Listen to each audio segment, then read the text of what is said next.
to the cloud.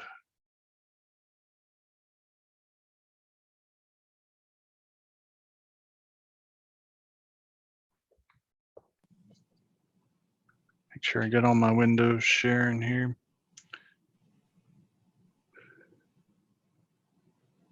Now I'm going to mute you, Butch, now that you got your audio working.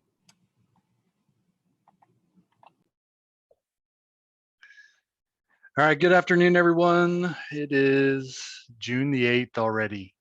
It's going fast. Welcome to All Things SOPPA.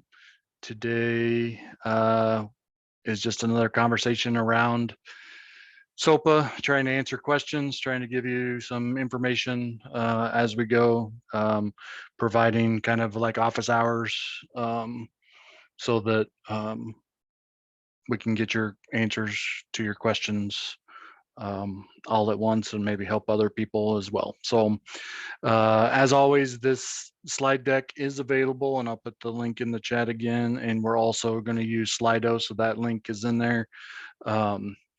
The slideshow is a continuous slideshow that's available to you at all times, including past slides that were in the slideshow as presented, and then also all things SOPPA are recorded, and they're available in the YouTube playlist here, and then also on the resources page for the Illinois Student Privacy Alliance. My name is Chris Worley, and I am the Director of Technology Services for the Learning Technology Center.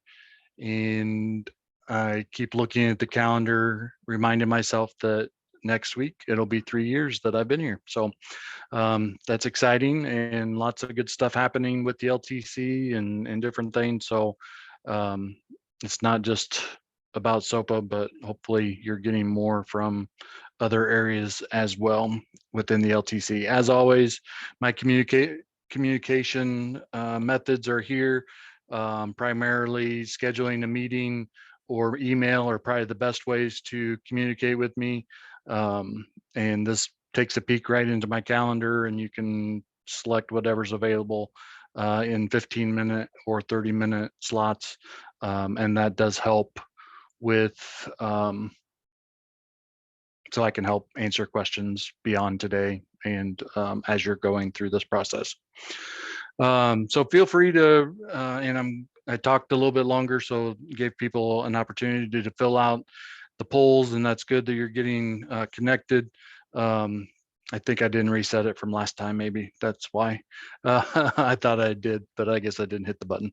But that's all right. Even though there's 66 responses, there's only 31 of you in the room, so it'll look impressive when I screenshot this slide. But I did a actual face-to-face presentation yesterday, and I asked who was in the room, and about out of the 20, there were probably 6 or 7 administrators, and everybody else was technology. And then I said, where are the curriculum people? And nobody raised their hand. So hopefully we get more curriculum people into the conversation about data privacy as we go through the upcoming year.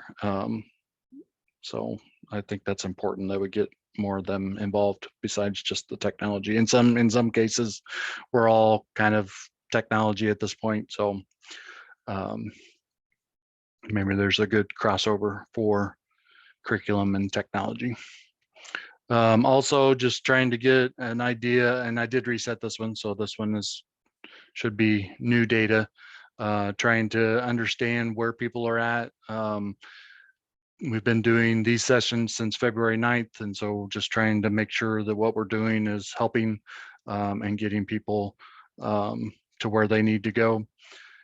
And then the most important part of the using Slido is the question and answer. So as we get to the question and answer, if you've put your question in here, that's how we'll do this process of answering questions. Is the questions will come from Slido. So if you have questions and if you vote them up they'll get to the top, and if we run out of time, we'll get to the top ones, but we won't get to the bottom ones. But most of the time, we get all the questions answered. Oh, stop with the Google. Somebody's just being funny, right? All right, so the first question is, what is SOPPA? And this resource that we have on our webpage, on our website, this webpage has a lot of good resources about what is SOPPA, going through like the 7 things that you have to do as far as having an agreement, posted on your website. If you do get a data breach, posting that on your website. Have a communication for parents to be able to request information and request looking at information. And that's something that we're hoping to get from the State Board of Education at some point, to fill in that gap. So that's not necessarily something you have to invent. So that's just a wait and see what that is. And then there's also some resources on there for reasonable security practices, which should always be top of mind, but it is part of SOPPA as far as the districts are doing best practices around reasonable security. And there's a whole lot of adjectives in that really kind of diminish what all that is when you say reasonable and best practices. And cybersecurity is an important thing, and hopefully we're not diminishing that in this process.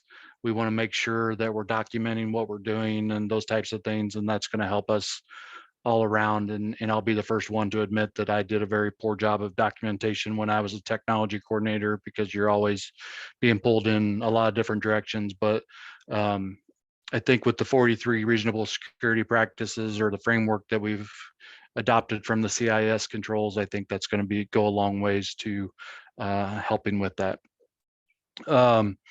And then also there's some resources on that page for webinars that Robin Swartz, a legal firm in Illinois, has put together, and that I need to add another one onto that page that I haven't done yet, but I will. So this is our weekly agenda. This is here for those people that just kind of check out the YouTube link and see what's going on here. But this is what we do every week, just trying to get you more information. And here are the stats from actually the last 2 weeks. So I did capture the statistics last week. So we only went up 7 school districts, and then this week we jumped up 24, and I passed on the slide. But I think as we look at these numbers for the signed DPAs, you just see the exponential growth of that, and it's going up, and it's just interesting to see how that's working, and how even though there may be some frustrations with the database and different things, we are making progress, and seeing that 353 districts are now using the database. So they've at least put in one data privacy agreement, whether it's a subscribing or a originating, or just an just one agreement that they've had in place with somebody else.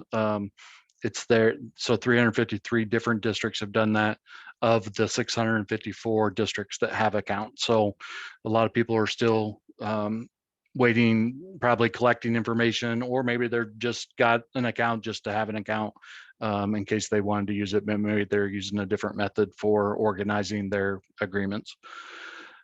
This number for originating agreements keeps going up, and we're going to see an example of why this number may not be totally accurate. And I may need to start pulling out a different originating DPAs, how I calculate that number, just to make sure it's relevant and accurate. But as far as the database and what it's telling us, we've increased originating agreements 80 from last time. And then the next slide actually shows over the last 2 weeks what agreements have been uploaded. So this is a reference point for you. Rather than searching through the database, you can kind of look back through these slides. You can also look at the archive of the agreements to see what other agreements are in the database in these slides. So this was last week, and then this week we've got some more, including Ames Web, FastBridge, Edlio, which is a website type one. iBoss is a content filter / firewall type system. So just seeing those, MyCart as an example, that's something that's used by vocational schools and vocational students for CTE type stuff. So just, it's interesting to see these, and I know I've had conversations with many people over the last, well, several weeks or since it started, like, what about this and what about that? And so I think it's important that you know that some applications are some vendors are being are getting agreements, and we're getting this on there, and others are maybe in the process. And so it's just a constant checking of the database to see what's in there, and then also checking back and looking at the slideshow from week to week to see what's available. So I put this slide in here a couple weeks ago, and I've just kind of left it in because I think it's important just to touch base, and for those people that maybe check this out on the recording, just that there's really kind of 3 different types of agreements that we're utilizing, or that kind of we talk about. One of those is an originating agreement that, and hopefully this will help, like, as we're continuing to move through this process, that we start the uploading process and thinking about what it is that we're uploading, so that we're uploading it in the right way. But an originating agreement is ultimately using that Illinois NDPA that has the Exhibit E with it, that the vendor has chosen to sign the Exhibit E, that allows other school districts to piggyback onto that agreement. So then that originating district will upload that full agreement. Then they'll upload the Exhibit E for other districts to sign on to, and supply the email address for the Exhibit E to go to. And so then that'll be an originating agreement. The subscribing process is mostly using the Auto Exhibit E creator. There are other ways of uploading Exhibit Es, and those are in the videos for actually uploading a manual Exhibit E. But ultimately, the Exhibit E is a district that is subscribing to that originating agreement. They're signing the bottom of the Exhibit E because the vendors already signed the top of it and entered into an agreement with the originating district. So the subscribing district signs the bottom of that document, sends it to the vendor through the database system, and then it creates that relationship between the originating agreement and the subscribing agreement, or the Exhibit E that the subscribing district has signed. And then the third type of agreement is just a standalone agreement. There's no Exhibit E in the sense that the vendor has agreed to signing that agreement. It could be a Illinois NDPA agreement that a vendor just chooses not to use the Exhibit E, so they can do that, and they would just require every district to sign an agreement, and they would have to provide that agreement to everybody. Or it can be just a one-off agreement that a vendor has their own agreement. They're going to send that to every customer that they have. The customer signs it, and then they're going to upload that individual agreement into the database. So it's not originating, it's just a standalone agreement that the vendor and the district have together. And then another tips and suggestions, I added another line to this spreadsheet. And I think I got a great example of where this will help in the process, mostly for subscribing processes, to know what originating agreement that's out there is the best one to sign on to. Ultimately, hopefully we'll get to the point where we'll get back to that there's one agreement to be signed on to. And ultimately, I think that's the ultimate. There could be times where there's going to be multiple originating agreements. If for some reason the school district adds things to Exhibit E or Exhibit H, and the vendor still signs that Exhibit E to say that they're still willing to accept those concessions that the school district made. But ultimately, then a district would have to choose which Exhibit H that they would want to sign on to. So, and I probably didn't need to share. Sometimes I share too much information to confuse you all. But ultimately, the thing that I added to this checklist is to check. So along with checking the version numbers so that you know the difference between 1 and 1A, checking to see if there's Exhibit H's and some, make sure the other stuff is filled out.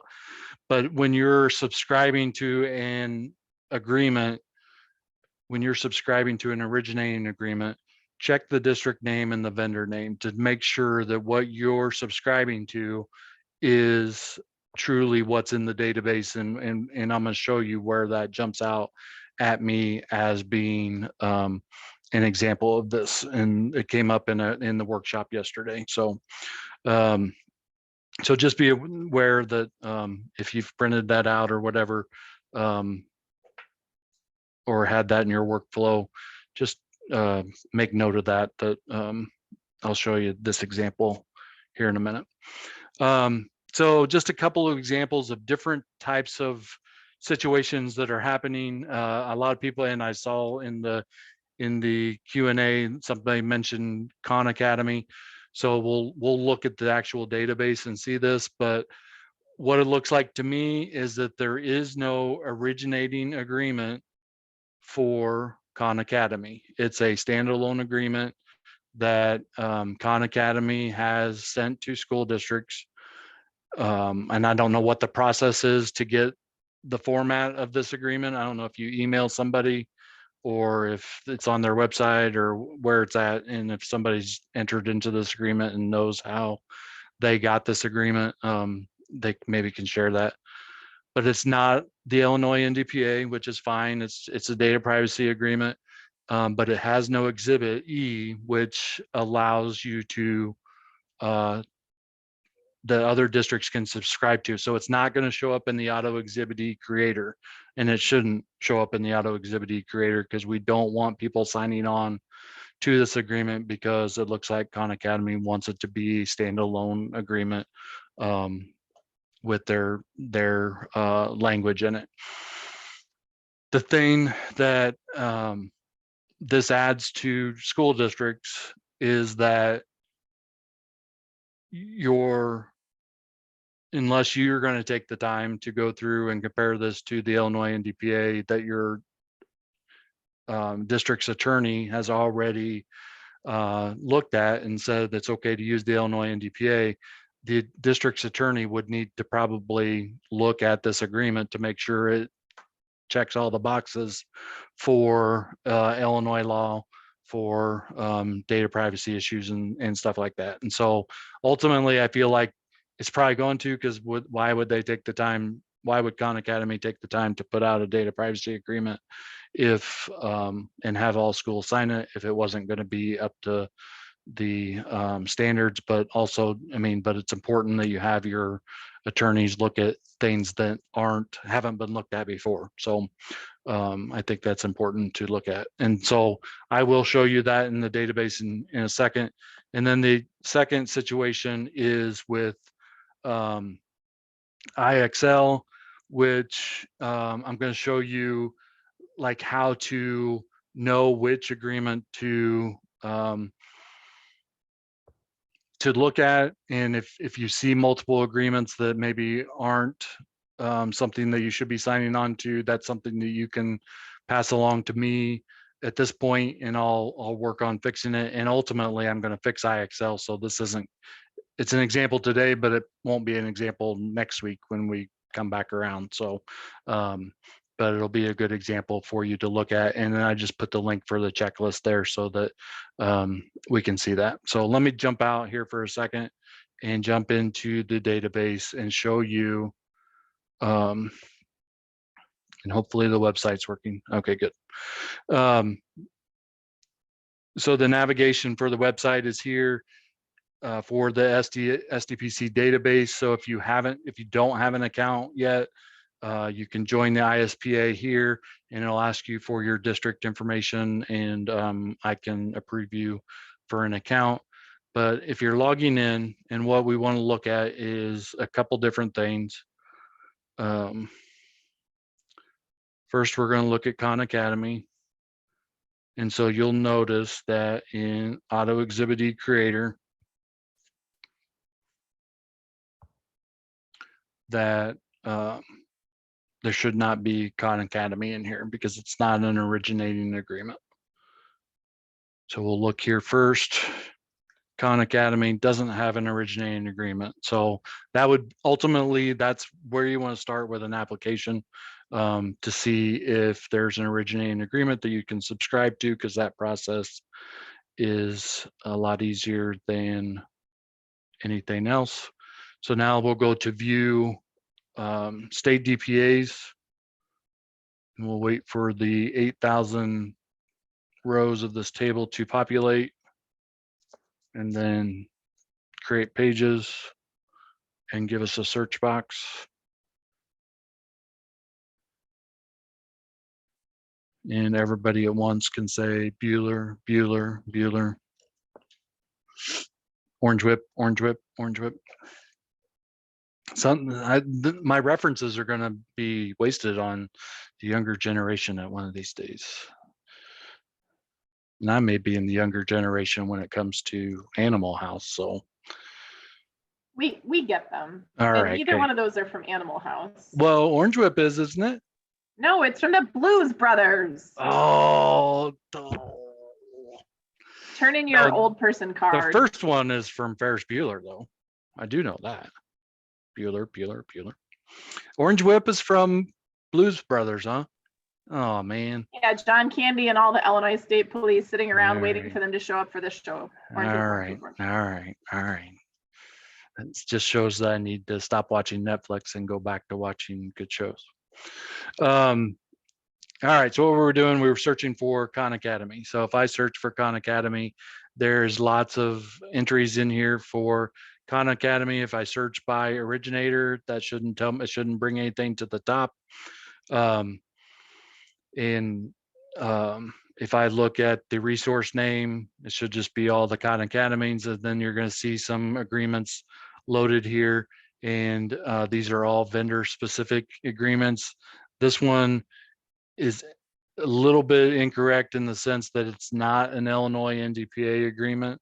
So that's just a naming thing, but ultimately, if you look at the agreement, it's the same thing that everybody else has uploaded as far as the agreement. So this Khan Academy is just a standalone agreement that that Khan Academy is not doing in Exhibit E. They haven't used the Illinois NDPA. They just have a standalone agreement. One thing you could do is, and good question, Butch, is look at this agreement and scroll all the way down, and there is an email in the document that would show you maybe who to email about this.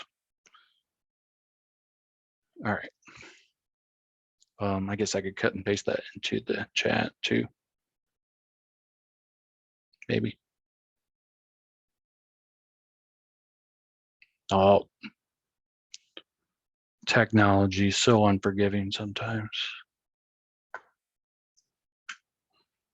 All right, yeah, and Melissa's saying she emailed them and she didn't get any email back. So just be aware that that may not be the right way of communicating. So if anybody is on this call, or if you want to reach out to one of these other school districts and ask them, and if you get that information, you can share it with us as well. Okay, so, and I logged out, didn't I? Darn. I didn't log out, but I closed my window.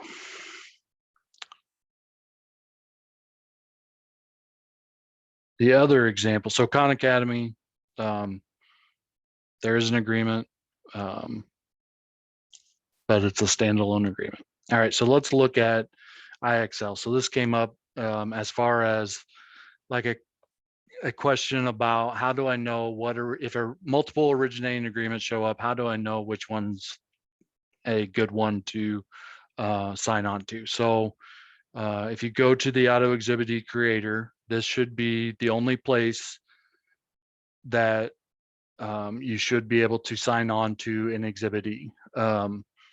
It should list all the originating agreements that are in place to be signed on to. So if I'm just going to sort here, and I'm going to come down here and I'm going to look for IXL. So here's another one for IXL. Do I want to subscribe to this one? I'm going to start down here because I know the one at the top is the right one to do. But so if I click on this one, this is what I get. So this should be the full agreement, and it's actually the signed exhibitee for that school district that's trying to, that says that they have an original agreement. And then if I look at the exhibitee, it's also the signed agreement for them. So that's something I'll reach out to them and let them know that that's probably not right.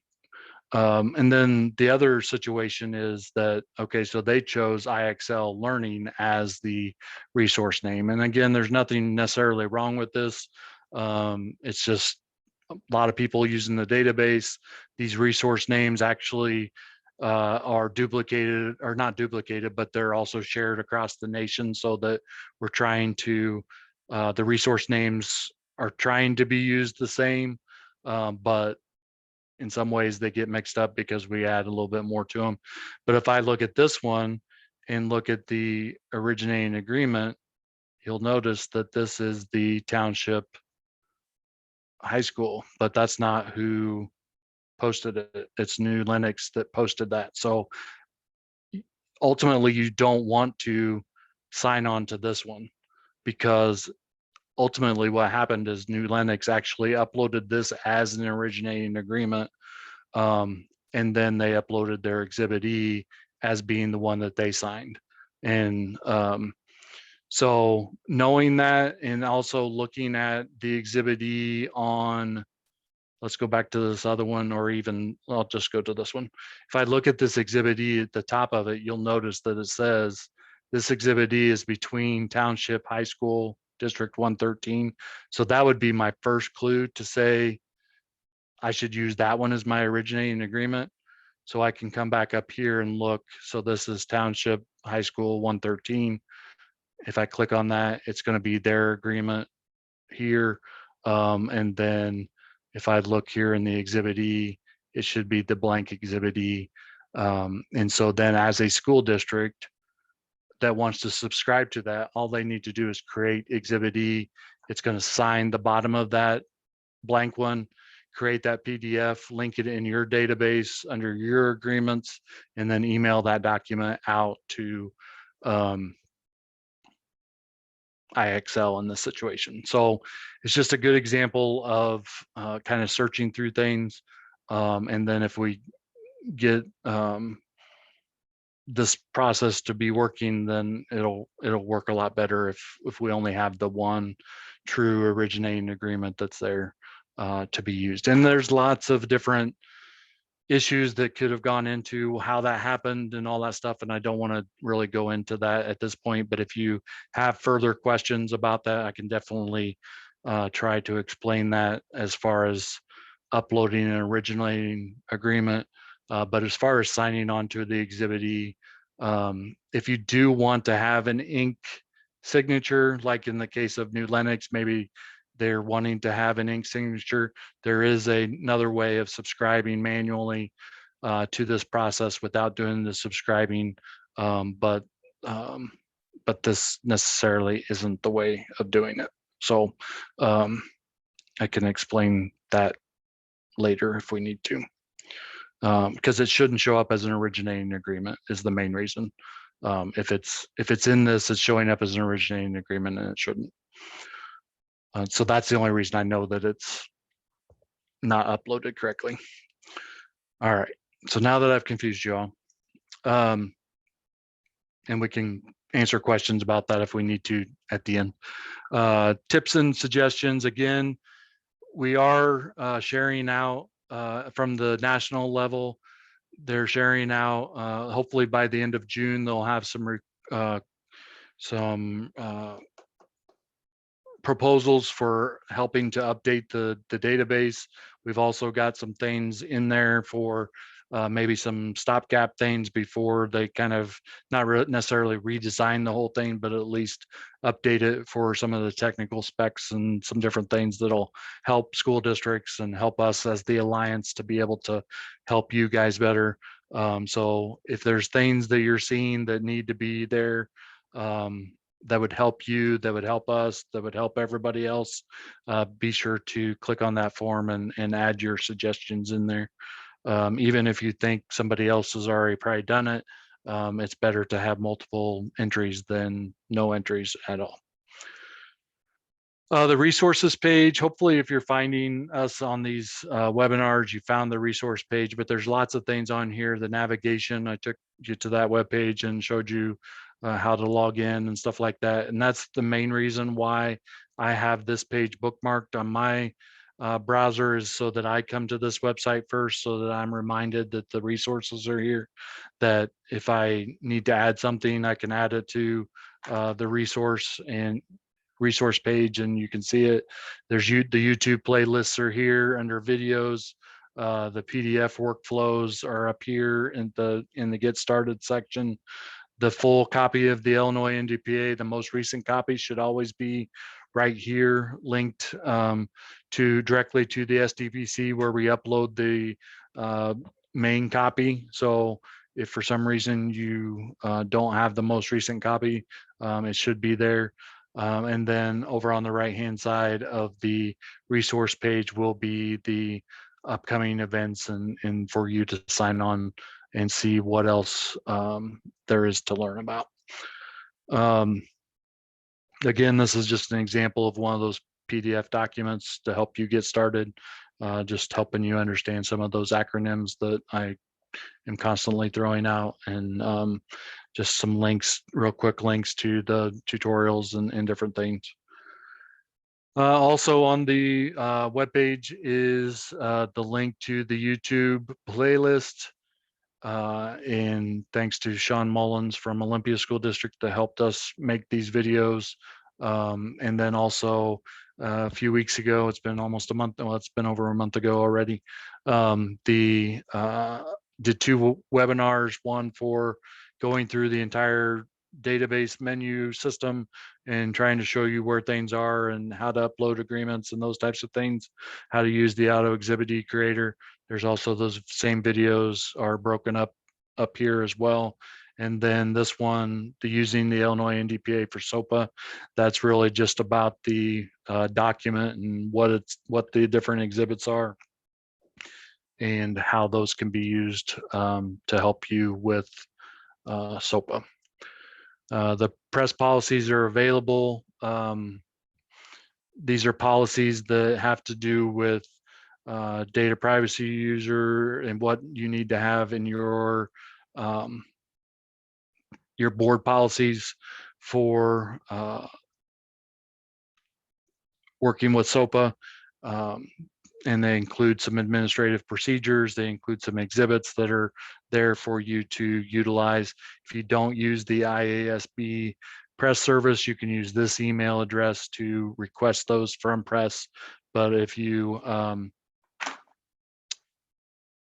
do subscribe, just go through your portal and find the person that has the credentials to get into that information and get you those policies. But policy 7345 is what you want to have for SOPPA compliance in your board policy. We do have a 3-month-old already SOPPA for Teachers webinar, and the slide deck is there. So if you want to steal some stuff out of there, you're more than welcome to do that. Upcoming webinars, we are doing some Be Connected stuff for this summer. Also, we've got a Intune endpoint management webinar coming up in June as well. This LTC district documentation, it's really technology documentation assessment guide, is really for just kind of organizing all things technology, whether it be your switches, your inventory, your maps, your topology, your IP addressing scheme, all those types of things, all in one place. And we're trying to do that within utilizing some documents to help organize that. And then, as always, the LTC has many events for teachers and everybody. And then we have the IT Summer Summit, which is actually next Tuesday from 9 until 12. And really, there's 2 hours worth of sessions starting at 9 o'clock and then going to about 11:30, quarter till 12. But they range everywhere from technology to instructional technology to working with individual apps and different things. So it's really kind of a different event than what we've done in the past for the Summer Summit. It does include a lot of stuff for instructional people and technology and even some teacher stuff. So check that out. Google, Microsoft, Apple. I haven't got my update from California from yesterday. I know they were supposed to meet with Google. I don't know where they are in that process. I've also had some more communication with Google to set up a meeting with them and some school districts and some legal counsel and their legal counsel. And so we're working on trying to coordinate all that. Again, Microsoft has an agreement with the school. I don't know where that's at this point, if it's been reviewed by the school's legal counsel at this point, and so I don't really have any more details on that or any more updates for Apple or Adobe. But with Apple, we have talked to them a little bit, not in a legal sense, but just from a standpoint of like trying to understand what the Illinois NDPA is and how it could help school districts. And then they really want to do something with Apple School Manager, because that's kind of how schools can do everything. But the thing we need to find out is how that mechanism works with a written agreement and how that could be posted, and if that's how that could be used to be in compliance with SOPPA. And then same situation with Adobe. We know we've talked to an Adobe reseller, but we don't have anything beyond that initial conversation at this point to share with anybody. All right, so questions, experiences, comments. Google is always one of the top questions, and that's why I put that slide in there. So that is there. I feel like we're going to get something from Google and Microsoft. I mean, we'll get something from all of them. It's just going to be what the mechanism is going to be for signing that agreement and getting some documentation to show that we have an agreement with them. So it's just a matter of what that's going to look like. Hopefully it's similar to the subscribing process, because that would make it a lot easier on us. That would make it a lot easier on them, rather than trying to sign 700 plus, 800 plus individual agreements. Okay, so when subscribing to another district's request progress, we have not been receiving any emails. Is this being worked on? Ultimately, it depends on what that district's doing. So if the district is updating their progress, then and you're not receiving emails, then that is an issue. And I didn't know that that wasn't working. But if they are updating the progress, you should be getting emails. I've seen them before, but I don't know if that's really the case. So that's something I can test and see if we can see if that is working. But I know it's not a requirement that anybody goes in and puts any update of their progress And so they may or may not be using it in that same way. So I will check on the request progress data to see if that is working, and I'll update you next week.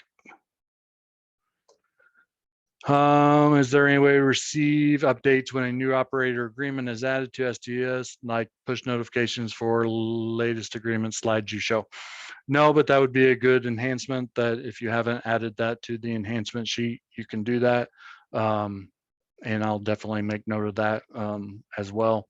But if you would take the time to put that in the enhancement sheet, that would be something that we could do.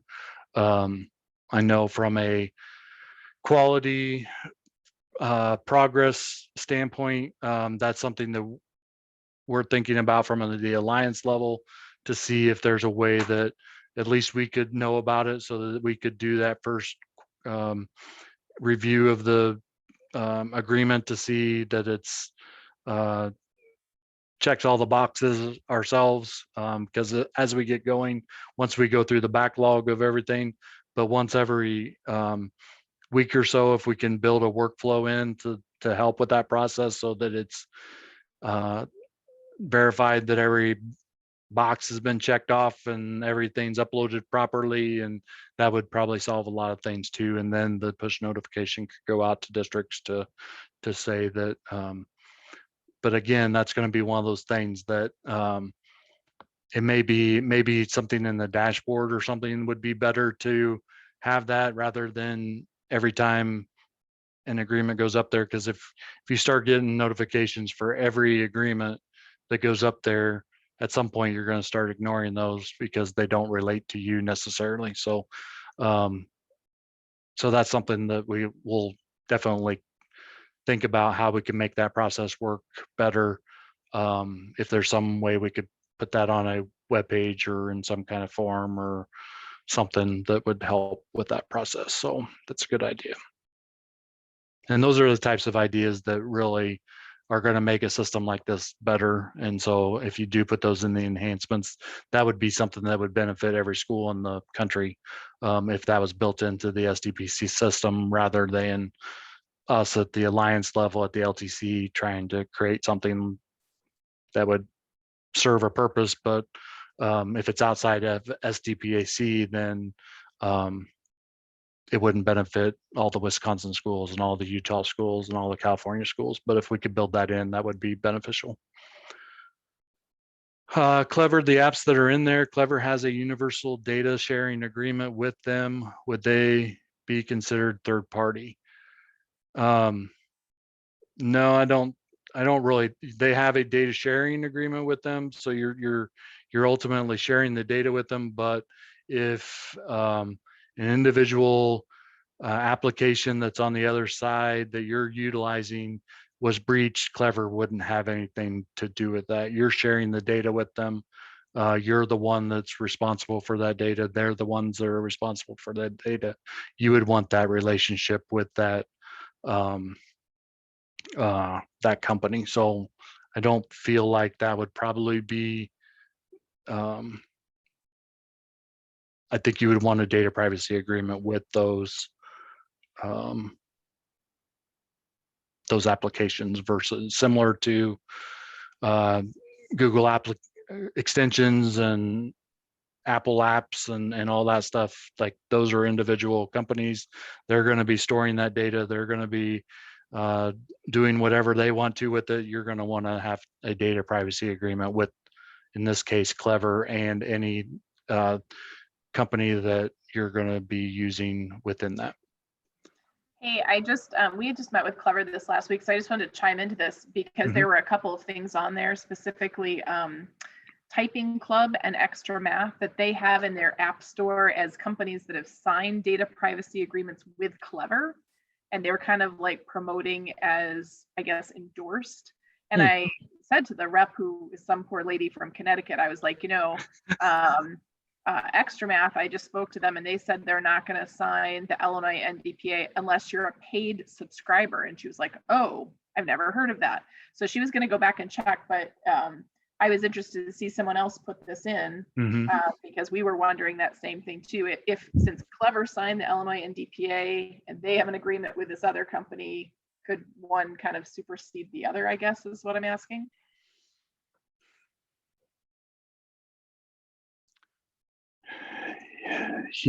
I don't know.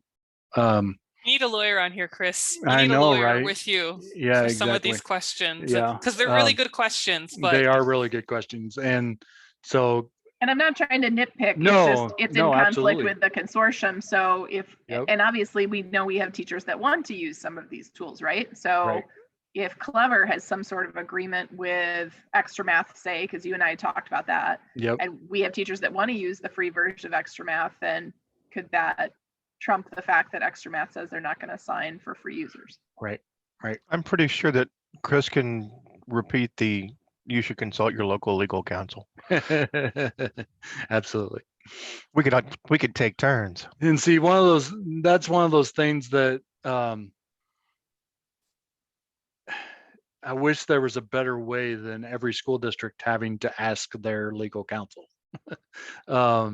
Because even if you ask two schools to ask their legal counsel, you're going to get two different answers. So, or at least two different versions of the same answer or whatever. So, definitely that's something I can definitely bring up with maybe the working group that worked on the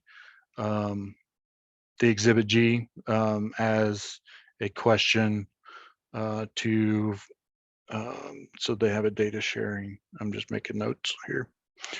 Chris, And yep. I have the universal data sharing agreement that Clever has with their appy type people Okay.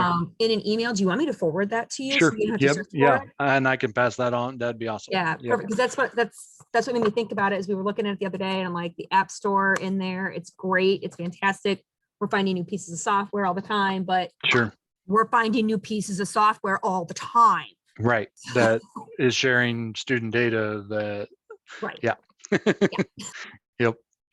Absolutely. Thanks. And I'm glad that's one of the reasons we have this conversation on a weekly basis, so we can come up with these new questions and try to find the answers. So thank you. Does GoGuardian still want to sign individual agreements? No piggybacking. I don't know.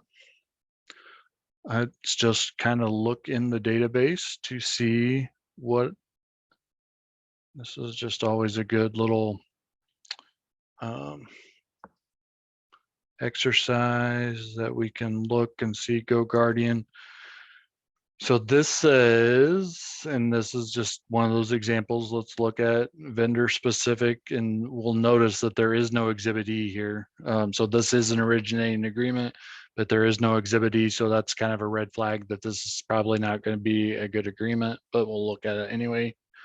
So we have the Illinois NDPA with Limix and DBA as GoGuardian. It does not have a Exhibit E that's checked. It does have an Exhibit H. It's not actually signed by GoGuardian either, so that's a big red flag too. And so the Exhibit A is filled out. The data that's associated with it is filled out. The Exhibit E is not filled out, so that's not a bad thing. It's just that they don't want to. So everything is here. The one thing that also is here though is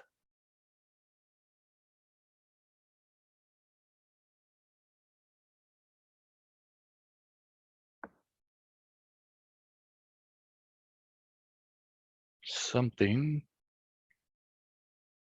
that I don't understand. Oh, okay. So basically this is, I don't understand what the First Amendment to the Illinois Standard Agreement is, but this is an example of an Exhibit H that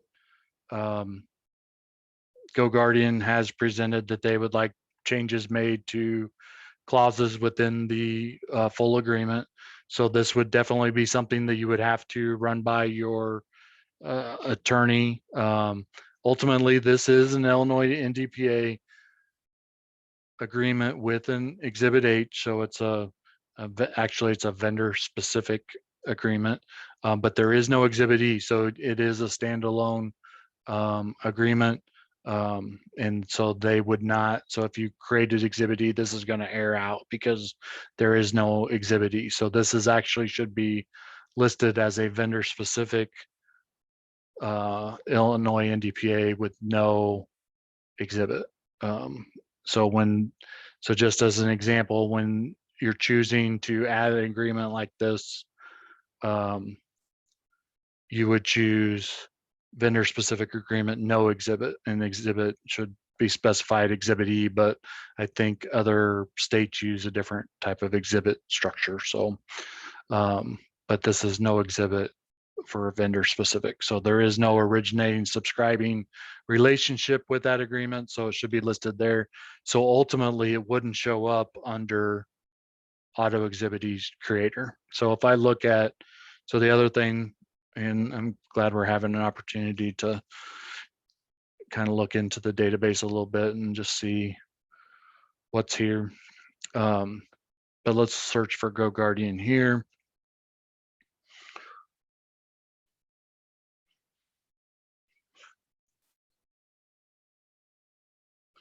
Bueller, Orange Whip. Have to come up with a new one. Lemonade, no.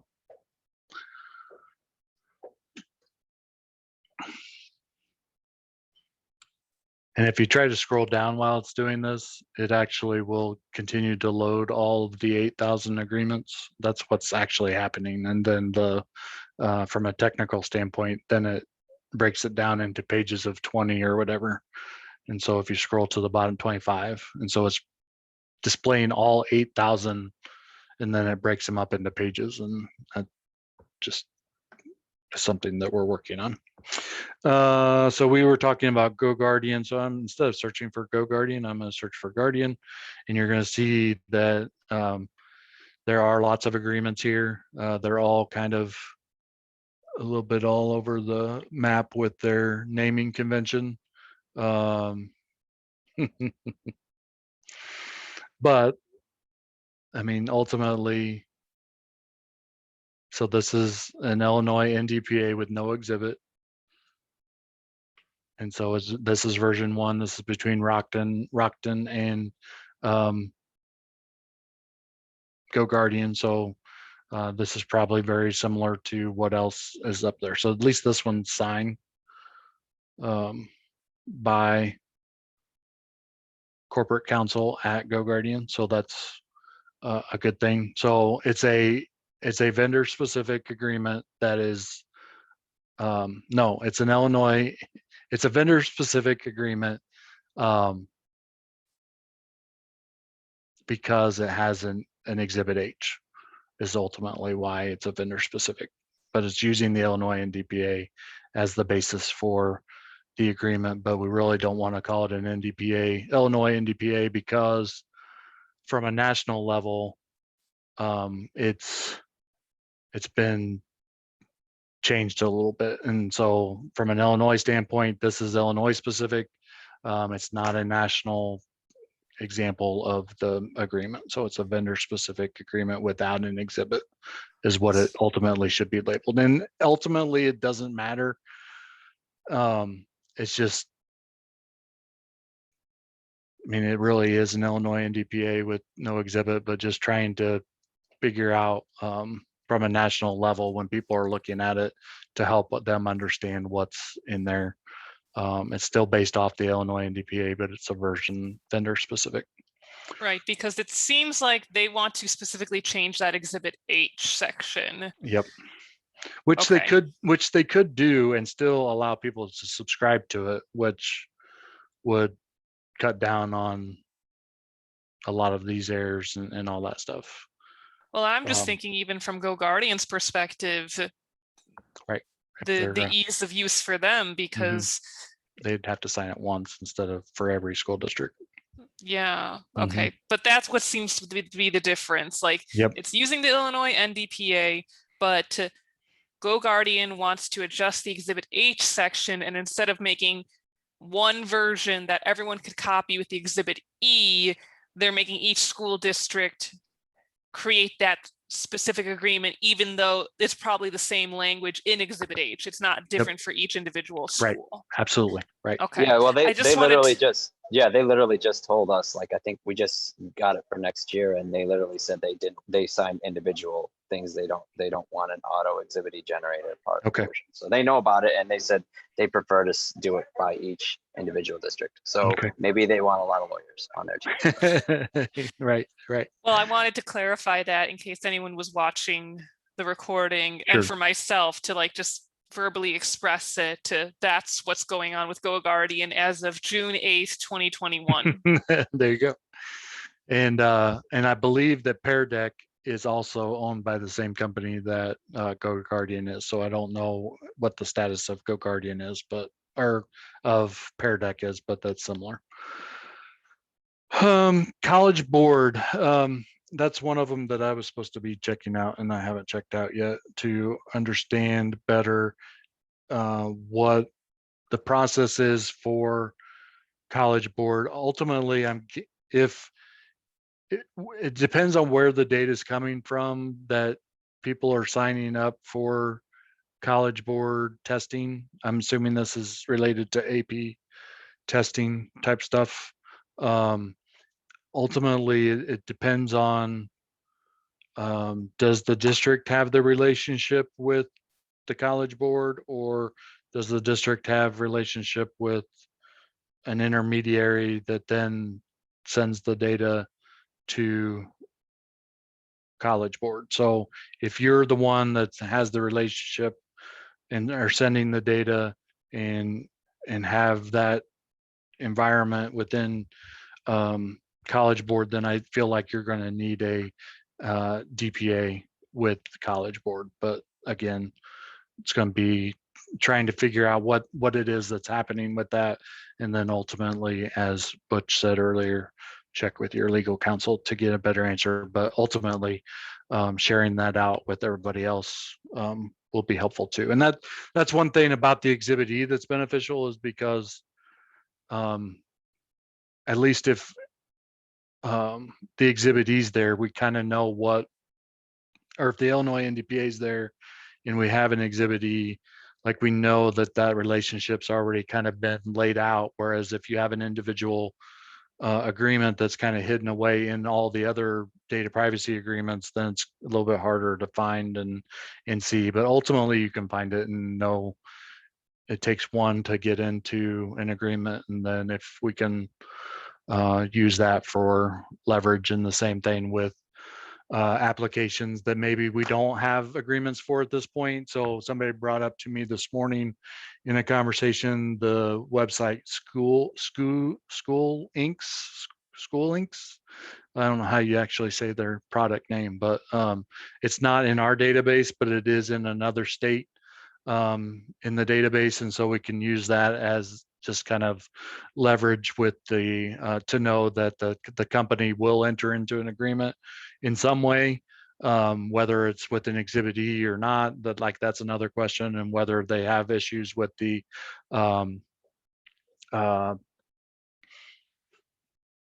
Exhibit G in Illinois, then that would be something else. But as far as like, do we need one with College Board? I don't know at this point, but it's definitely something that we can continue to explore. Chris, my only question about it is because students, not just for AP, but also for like the SAT and the ACT, like we're required to have students take those assessments, right? Like the ACT test. And so that was my thing. It's like, we don't have to get agreements with the state, or right for Yeah, and that would be where, and all that. yeah, that would be where I don't have enough understanding of if that's a state provided service, then ultimately I think the state board would have that agreement with College Board. But I don't know about like for AP testing and stuff like that, if that's an individual school that does that, or if that's through the state board type of thing. Okay. You know what? I'm going to email him. I got the email drafted. So Okay. I'm just gonna hit send. All right. Yeah, but for the state provided SAT and stuff like that would be different than, like, it wouldn't be the same data, it wouldn't be the same information probably in those cases. So that would probably be something that the state would do. Teacher E stated on their website that they're working on the Illinois NDPA and they would be listed in the LTC. This was back in mid-March. Any information? I don't have any more information about that. That is something that was mentioned yesterday during our conversation, that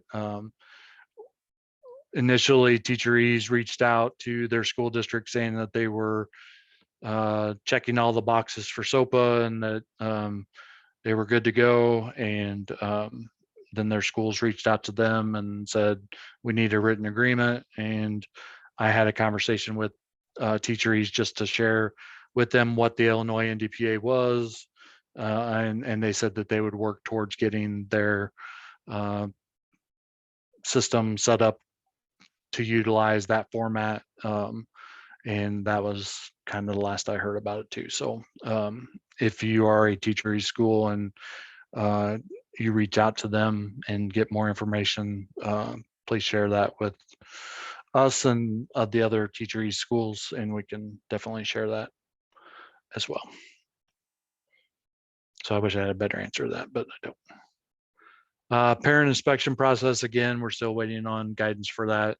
And we'll get that to you as soon as we can. So I know that we've had Eric Grocke on a couple times talking about that, and he's aware of it and working with their legal counsel to try to get that done. So that'll be available to you as soon as they have it.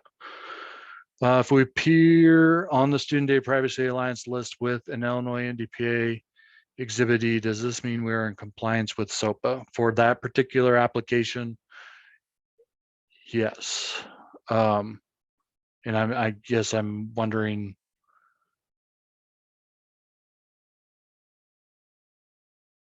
so it's not necessarily just with an Illinois NDPA Exhibit E. It's just any kind of whatever that data agreement looks like. So the example of CON, that's the data privacy agreement that puts the school in compliance with Khan Academy and the school district for data privacy. So, I mean, that's kind of a loaded question. But there's ultimately what you need to do is have a data privacy agreement with each vendor that has your student data, and more specifically the K-12 school or K-12 directed websites that are using that. But ultimately, if you can get a data privacy agreement with anybody that's using your student data, I would promote that would be a good thing to do. Chris, I'm wondering if this is from somebody that is a vendor that's asking this question, Yeah, because there's another question farther down. Okay. So it might be from that point of view. Okay, all right. And I was wondering that too, if that was, so ultimately for a vendor to be in compliance, they just have a data privacy agreement with each school district in the state of Illinois that allows them to have that data privacy agreement that lists what the application is, what it's doing, and then what data elements are being used and those types of things. So if you are a vendor, you can utilize the Illinois NDPA agreement, and then the Exhibit E allows you as the vendor to sign on to the agreement, or allows you to allow other schools to sign on to that agreement without creating a separate agreement with each one of them. You would get a copy of the Exhibit E signed by the district that would say that they're jumping and piggybacking, subscribing to the originating agreement that was entered. So do we have to list all third-party subcontractors, data processors? Ultimately, that's what the law says. How you do that and what that looks like is kind of going to be up for interpretation for a little bit until we figure out what the best method for doing that is. Some applications are doing, or some vendors are doing it through a website, like they have a website that lists their subcontractors. So, and to me, that's the best way for a vendor to do it so that it wouldn't be misinformation and having to communicate that out all the time. That if that was listed in the database for that vendor, then it would be the same for everybody. And then ultimately they could list that based on what's best for them and those types of things as well. But we would get that information, but that is part of the SOPPA law. That's the reason why I'm asking is I got about 40%, 35% of those Yep. companies that are transparent, that have already, communicated. And there's a few other districts that I've checked on their websites across the state that have the sub processors, but many of them are unavailable. Right. They're GitHubs if you can find them, and they're just not responsive in that way. And it's Yeah. also to some degree a cybersecurity challenge when you list everything. can and be, then, yep. and so that's why my IT members are like, why? But anyways, that's what I'm asking, because I'm just Yeah, having it a could hard be time yeah, getting them all. Yeah, and ultimately it's part of the law, but at the same time, there's some vendors that are saying as well that it might be a competitive advantage or disadvantage to be posting what subcontractors are using, because it might give insight to how they're offering their solution and those types of things as well. So I mean, I guess it is part of the law, so I can't say to not do it, but at the same time, I don't, it's not going to make or break the whole situation, but at the same time, it's something that is asked for or in the law, but how that implementation goes, I think is still up for debate.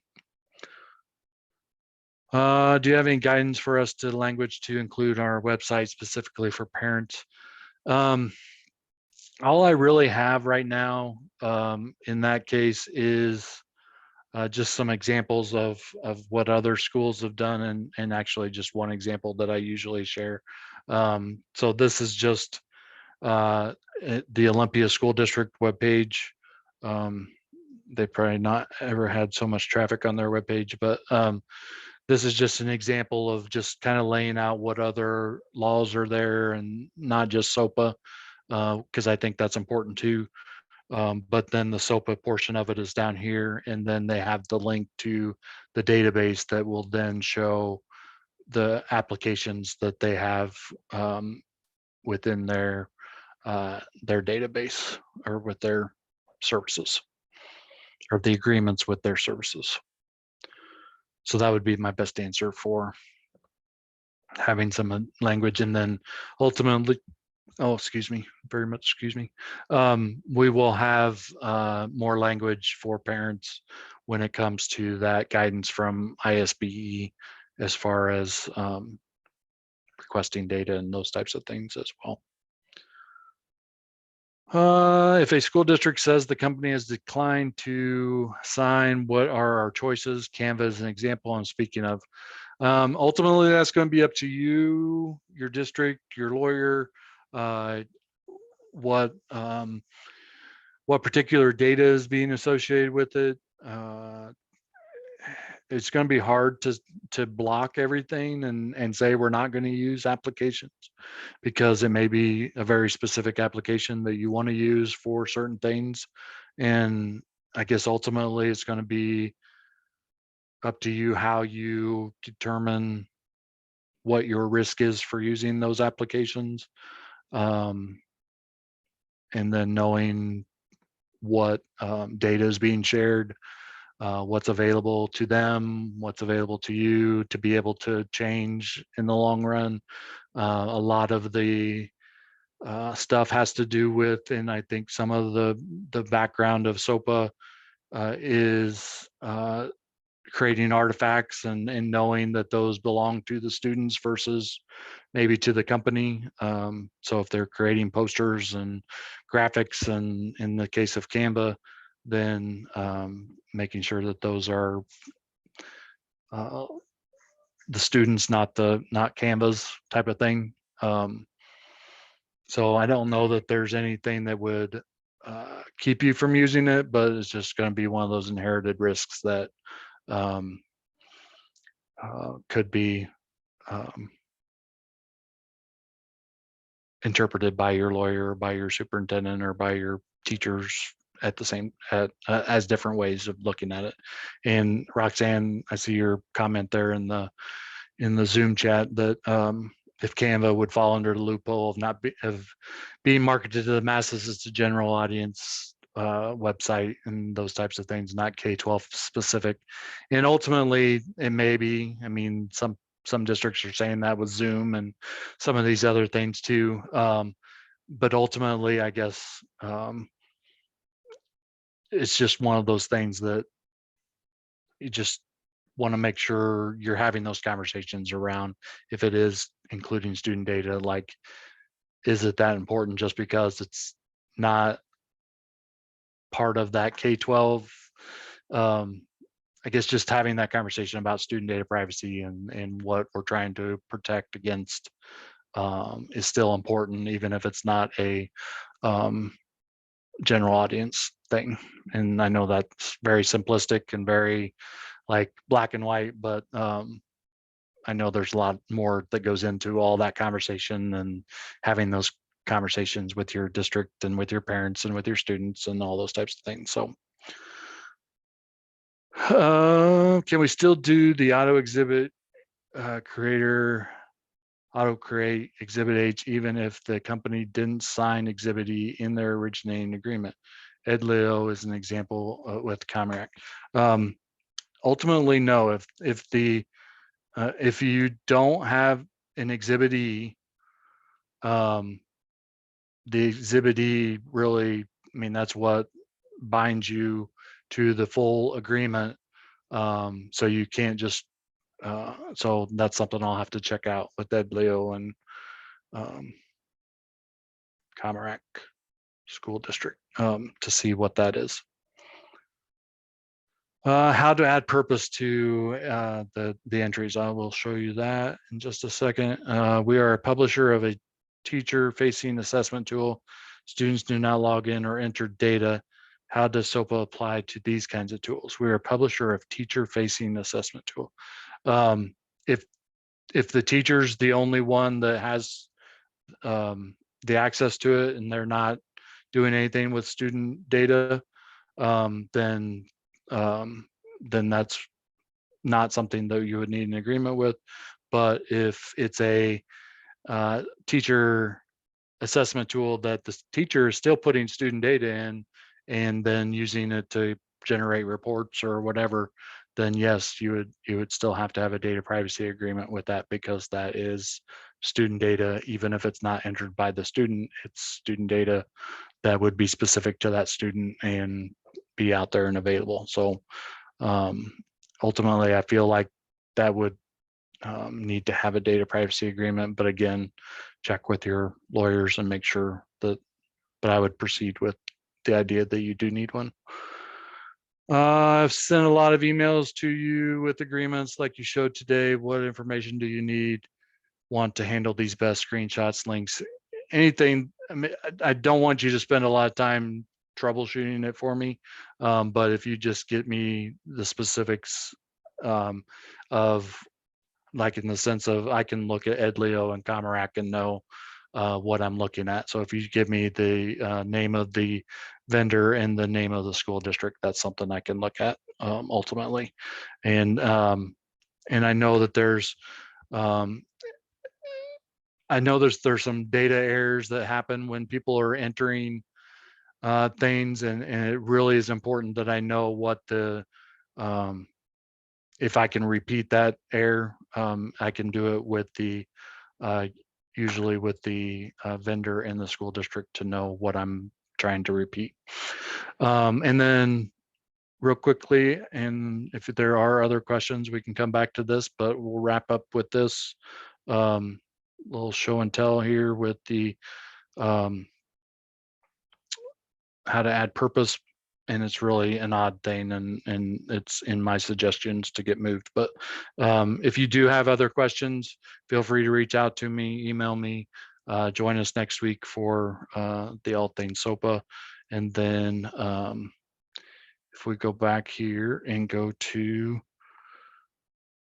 the website, and we'll show you how to add purpose. So Let me show you where purpose is at. So if you're looking at Olympia's website, under here shows purpose.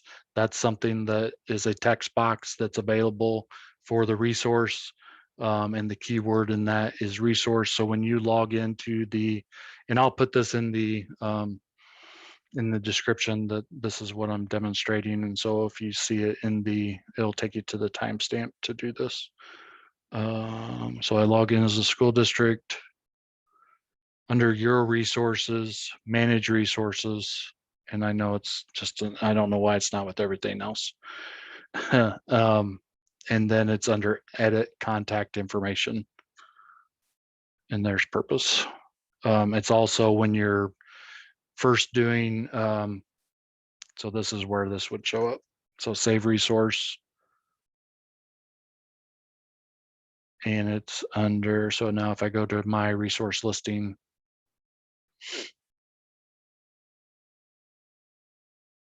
there's my purpose. So to go through that again, under your resources, manage resources, find the application, and then do edit contact information, which is an odd place for it, but that's where it is.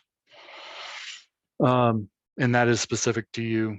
In this case, that's specific to your information, not going to be based on everybody else that's using that resource. This is your resource, manage resources, just for your information. So that's where you'll find purpose. Again, if you have additional questions as the week goes on, I've kind of lost all sense of who's still in the room, just kind of been sorry. If there's even people still here, I was just kind of talking to myself more than anything. But knowing that if you have questions, reach out, join us next Tuesday if we didn't get your answers to your questions, or it didn't come across clearly in my explanation. So thanks for everybody for sticking around for an extra 20 minutes. And if you need anything, reach out. Thanks. Bye.